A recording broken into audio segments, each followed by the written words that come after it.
Vamos lá então, a nossa live hoje é gravada, né? Vamos falar sobre a Escola de Frankfurt. Como eu estou com problemas de internet, eu resolvi gravar este vídeo sobre a Escola de Frankfurt para vocês, porque aí gravando o vídeo eu consigo passar o conteúdo, e aí a gente vai fazer o seguinte, os comentários que vocês fariam via chat e que eu responderia ao vivo, na primeira hora assim que eu liberar esse vídeo, eu vou ficar ali e eu vou respondendo pelos comentários do vídeo normal, tá bem? Então vamos aos trabalhos, sem muita enrolação. Escola de Frankfurt, né? A Escola de Frankfurt surge na primeira década no início da década de 20, né? Alguns vão trazer assim, surge em 1924 especificamente, início da década de 20, né? Surge no Instituto de Pesquisa Social fundado em Frankfurt. Surge com esse instituto, no que se funda esse Instituto de Pesquisa Social em Frankfurt. Em 1931, Marx Horkheimer assume a direção da Escola de Frankfurt. Ele não foi o primeiro diretor, né? O primeiro diretor foi Karl Grünenberg, depois o próprio Friedrich Pollock foram diretores do Instituto de Pesquisa Social. Mas foi com Horkheimer, ao Horkheimer assumir a direção, né, se tem caracterizada a teoria crítica da sociedade. E é isso, essa é a grande coisa, surge como a teoria crítica da sociedade, é que vai ganhar notoriedade a Escola de Frankfurt, ok? Possui orientação socialista e materialista. Cuidado, tem muitos vídeos na internet, eu assisti muitos sobre a Escola de Frankfurt, até para ver se tinha alguma coisa que eu não sabia, ou que eu precisava estudar ou buscar. Eu vi vídeo de gente dizendo que é antimarxista, que é de direita, ou que é de esquerda, porque a teoria crítica faz crítica a Marx. Procure nos vídeos, está nos primeiros aí, de cuidado, para isso aí, né? Então assim, possui orientação socialista, faz uma crítica a Marx em alguns aspectos, entre eles que o socialismo de Marx deixa de fora a parte da cultura, tá? E aí, com a efervescência cultural e o surgimento também da psicanálise, e, né, Freud, o pensamento, então se vê assim, opa, tem coisas que ficaram de fora. Então vamos criticar Marx nesse sentido, mas é socialista, tá bom? A Escola de Frankfurt realizou suas pesquisas à luz das categorias de totalidade e de dialética.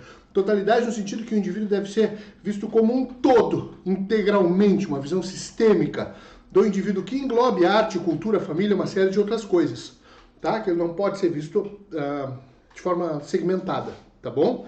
A sociedade deve ser pesquisada como um todo, nessas relações que vão ligar os âmbitos econômicos, culturais e psicológicos. Então, essa integralidade do homem inicialmente é uma primeira preocupação da Escola de Frankfurt. Entender o homem integralmente, não apenas aspectos econômicos, não apenas a luta de classes, mas saber que existem também ali aspectos culturais, existem também ali aspectos psicológicos, ok?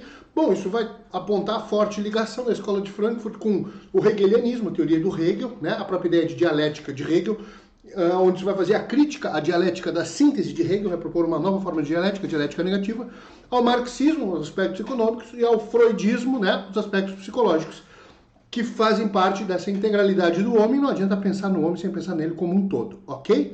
Bom, sigamos, né? Alguns historiadores dividem a Escola de Frankfurt em 3 gerações.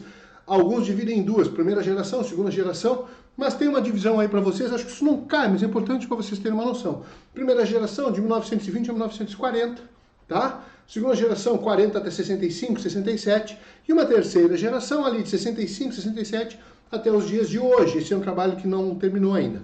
Quando eu falo aqui em principais autores, primeiro que todos é uma penca de gente, é uma escola, né? Então muita gente passou. Quando se fala ali de principais, está falando talvez da contribuição deles, ou que outros autores estejam inseridos dentro desses movimentos principais que esses autores encabeçam, né? Então tem ali o Walter Benjamin, todo seu olhar para a literatura, para a arte escrita, para essas coisas. Tem o Friedrich Pollock, né? Que vai falar da essência e a natureza artística, né? Com todo o seu conhecimento em cinema, em cultura, em arte, tá? O Marx Horkheimer, que junto com o Adorno criam com o conceito, a ideia, que é o mais popular, o mais difundido da Escola de Frankfurt, que é a ideia de indústria cultural, falaremos aqui, tá? O Theodor Adorno, né? No seu livro Dialética do Esclarecimento, ele critica fortemente, com veemência, o pensamento do Kant, o pensamento kantiano, né? Que serviu como base de todo o positivismo, há uma crítica ao positivismo, tá? Então, uma crítica a Kant. O Herbert Marcuse, ou Marcuse, como alguns preferem, tá? Estabelece uma relação com a psicanálise. Freud e Marx estabelecem uma relação aí com o inconsciente. O Erich Fromm vai trabalhar a questão do existencialismo, faz uma crítica ao modelo educacional, à escola, o papel da escola, a escola instrumentalizada, etc. E o Jürgen Habermas, né, é o cara da democracia, o cara que vai falar da esfera pública, né?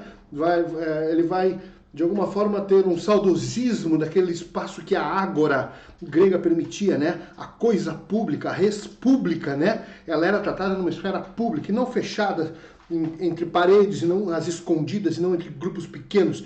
Era público, né? O interesse público era tratado publicamente. Isso era uma parada interessante, é uma crítica também que a Escola de Frankfurt vai fazer.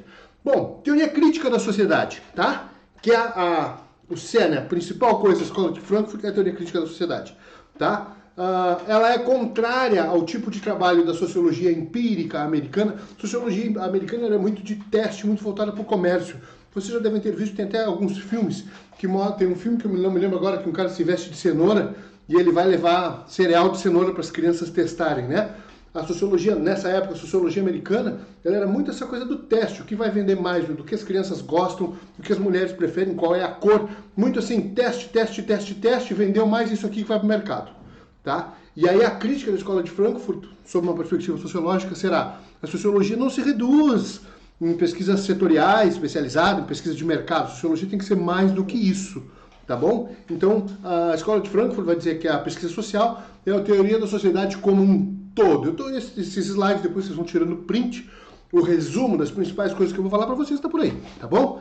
A pesquisa deve ser dirigida ao exame das relações existentes entre os âmbitos econômicos, já falei, psicológico e cultural da sociedade contemporânea. Essa teoria ela é crítica. Por que ela é crítica? Pois dela emergem as contradições. Essa teoria e este fazer dessa sociologia da Escola de Frankfurt aponta as contradições da sociedade industrializada, da sociedade moderna e particularmente da sociedade capitalista. Então, é uma crítica forte ao capitalismo, ok? Mas não tem uma crítica ao marxismo primeiro? Sim, é uma crítica no sentido de deixá-lo mais potente, mais completo, mais abrangente. Ok? O que se está atacando é a sociedade capitalista e as suas contradições, etc. É teórico, porque nesse aspecto é teórico, porque é teoria crítica. Por que é teórico, né? É teórico, o teórico crítico é aquele cuja única preocupação consiste em um desenvolvimento que leve a uma sociedade sem exploração. Tá aí, ó, Marx. Uma sociedade sem exploração, sem essa divisão em classes, onde a classe de cima explora a classe de baixo, tá? Então, é crítico porque busca isso, desenvolvimento de uma sociedade que leve uma sociedade sem exploração. Então, se eu quiser falar daqui a pouco de alguma perspectiva da sociedade de exploração, ou da má distribuição de renda, ou da opressão do sistema como um todo, que de alguma forma perpetua a má distribuição de renda e deixa à margem, né, coloca em situação de vulnerabilidade e de ostracismo vários indivíduos e tudo mais, eu posso evocar a Escola de Frankfurt, porque ela traz um ar novo. Ela vai dizer o seguinte: a cultura, a arte, a televisão, os veículos de comunicação são agentes perpetuadores dessa situação, dessa realidade, dessa contradição, e aponta que há uma contradição, tá bem? Há uma contradição entre o que poderia ser a vida entre as pessoas, onde não houvesse exploração, e a contradição do capital, do ganho, da exploração, da opressão, etc. Ok? Sigamos, tá? Então eu trouxe um textinho aqui para ler com você assim, o que está dentro, o que engloba a Escola de Frankfurt, o que ela trata em última análise, né? Então assim, ó, o fascismo, o nazismo, o stalinismo, a Guerra Fria, a sociedade opulenta e a revolução não realizada, por um lado. Por que não realizada? Porque não deu certo a revolução. Né? Não deu certo porque as pessoas não querem ser iguais e não explorar umas às outras, por um lado. E por outro lado, a relação entre Hegel e o marxismo, e entre o marxismo e as correntes filosóficas contemporâneas, como também a arte de vanguarda, a tecnologia, a indústria cultural, a psicanálise e o problema do indivíduo na sociedade moderna são temas que se interligam na reflexão dos expoentes da Escola de Frankfurt. Tudo isso está misturado, tudo isso está junto, tudo isso é trazido à baila, tudo isso é evocado como argumento. para propor uma sociedade sem exploração. Seguindo, então, a Escola de Frankfurt, em 1936, teve uma obra chamada Estudos sobre Autoridade e Família, e uma outra obra de 1950, que é uma obra conjunta, né? Autoridade e Autoritária, que questiona a relação entre autoridade e família, tá? Questiona a centralidade e ambiguidade do conceito de autoridade. Entende a família como um lugar privilegiado para a reprodução social do consenso. Então, assim, onde a gente aprende a aceitar as coisas? Na família. Então, eu não me revolto. Estão ouvindo um barulho? É porque eu tenho um vizinho muito gente boa que em quarentena está fazendo reforma. Que bom, né? Então, a família é um lugar privilegiado para a reprodução do consenso. A família é o primeiro mecanismo, a primeira instituição que de alguma forma me ensina a aceitar a situação onde eu estou. Me ensina a propagar e a perpetuar os valores. Os valores, a ética, o certo e o errado são perpetuados pela família. Então a família é o primeiro instrumento de consenso. Aceitação de condições insuportáveis como naturais. O sofrimento, até a fome, a miséria, a ignorância, passam a ser aceitas como a gente aprende a aceitar essa situação. O primeiro lugar onde a gente aprende a aceitar é na família. Porque de alguma forma as pessoas que estão ali, que nos precedem, também aceitam. Tá? A crítica da racionalidade tecnológica, a necessidade de uma colocação metodológica. Tá bem? Então, o conceito de autoridade, ele é toda a questão da racionalidade da tecnologia e tudo mais, como perpetuadoras desse instrumento de opressão e de... Eu me lembro de uma fala da professora Marilena Chauí falando sobre ideologia, né, que tem a ver com isso. E eu me lembro que ela diz assim, pensa numa casa que tem tijolinhos, né? Ou num muro com tijolos. Esses tijolos não caem porque tem essa massa, essa argamassa, tem esse cimento. Tem alguma coisa que prende os tijolinhos nos outros. Essa coisa é a ideologia, o discurso ideológico, né? A autoridade e a crítica que a Escola de Frankfurt está fazendo é nesse sentido, né?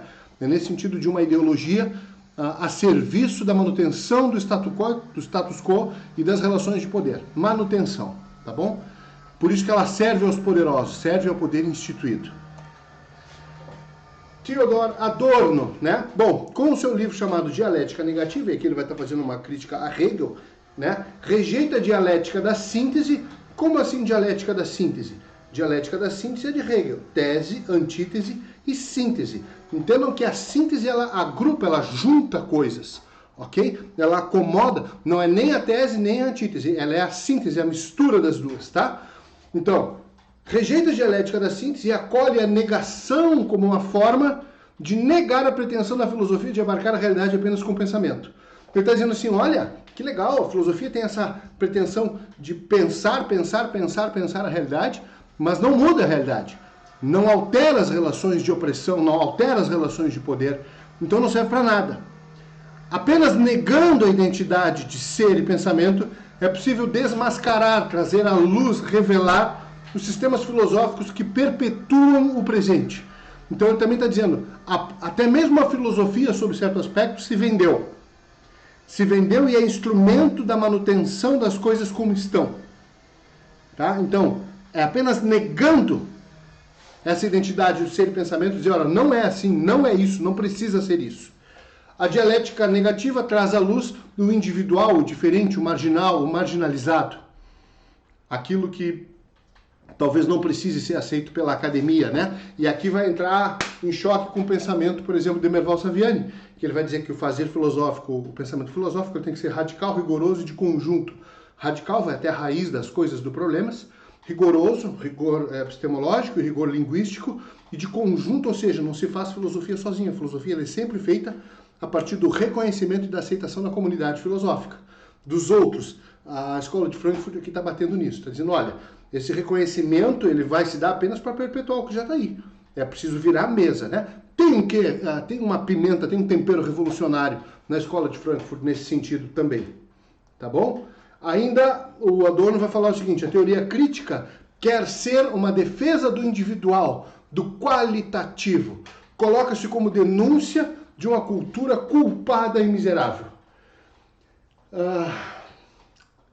Se nós formos pensar, e hoje a gente critica, ou se critica, a favor e contrário, tanto faz, o papel dos meios de comunicação, da televisão, da novela, da Globo, disso, daquilo, não me interessa, não estou tomando partido, mas se questionam esses papéis e o poder desses mecanismos para a instituição, ou para a preservação, ou para a construção de um ideário, né? Construção dos valores de uma realidade. E aí ele traz a frase, né? Toda cultura depois de Auschwitz é varredura, né? É apenas instrumento de... A própria arte, a poesia depois de Auschwitz, para quê, né? Não faz sentido, tá? Então toda cultura depois de Auschwitz, ela é varredura, ela é instrumento de massificação, né? De coisificar o homem. O Adorno é um crítico feroz da cultura contemporânea, pois afirma, defende, constata, aponta, revela, desmascara o fato de que ela serve ao poder constituído.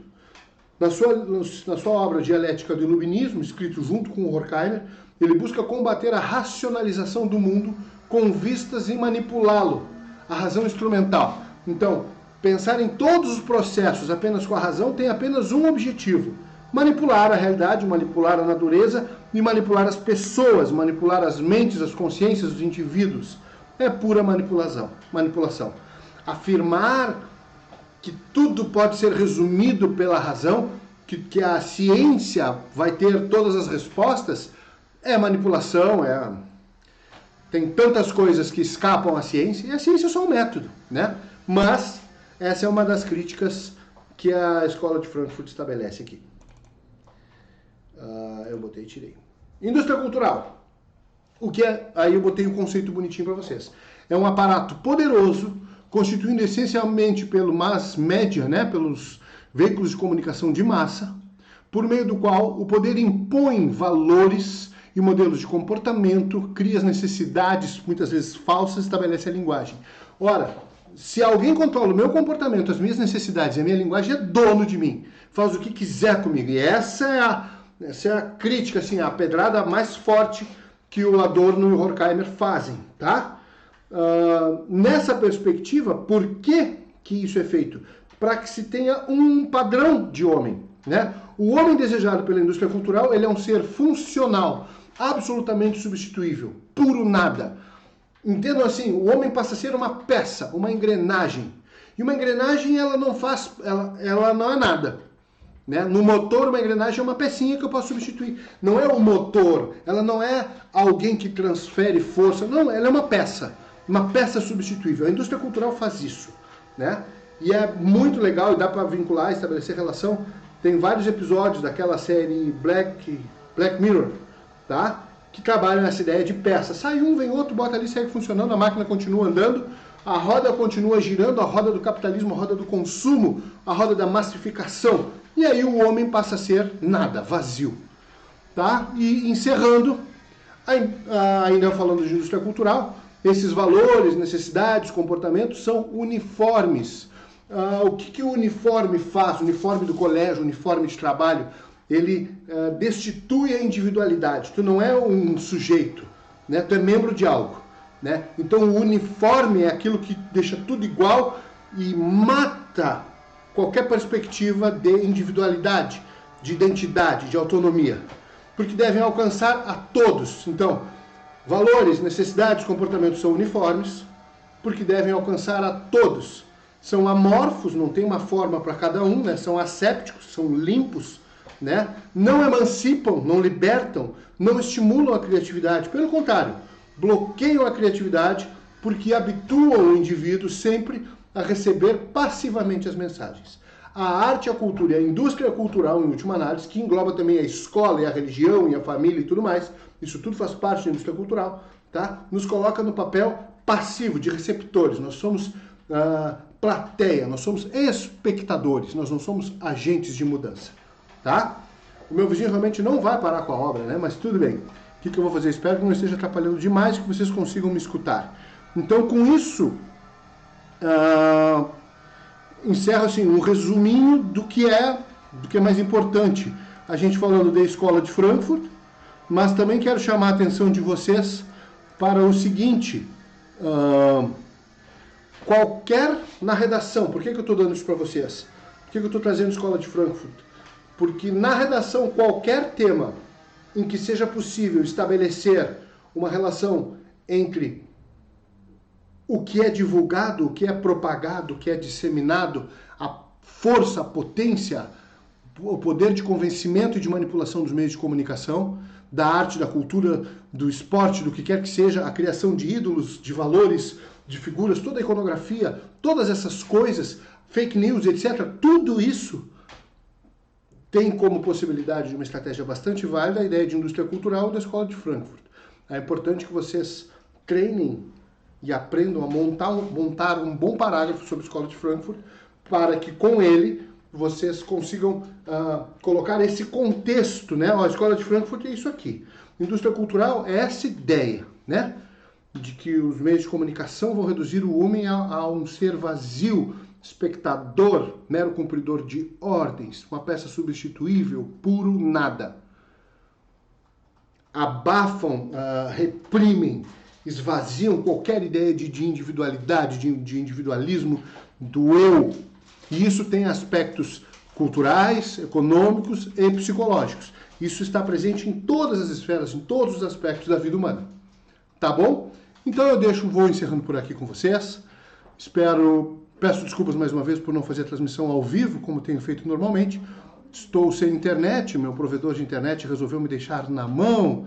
Já faz 3 dias, desde sábado, meio-dia, estou sem internet, mas não quis deixar de mandar conteúdo para vocês. Então eu gravei o vídeo, porque para gravar eu não gasto internet, e aí eu simplesmente vou upar, vou transmitir, vou jogar esse vídeo para cima, vou botar ele no YouTube e vou fazer uma chamada rapidinho ao vivo só para mostrar para vocês onde é que vai estar o conteúdo. Ok? Obrigado pela paciência de vocês. Se amanhã eu estiver com internet, estarei aqui novamente ao vivo, senão eu vou gravar um vídeo e aviso vocês, olha, não consigo estar ao vivo, mas estou aqui, tá bom? Beijo para vocês, bons estudos, tchau, tchau.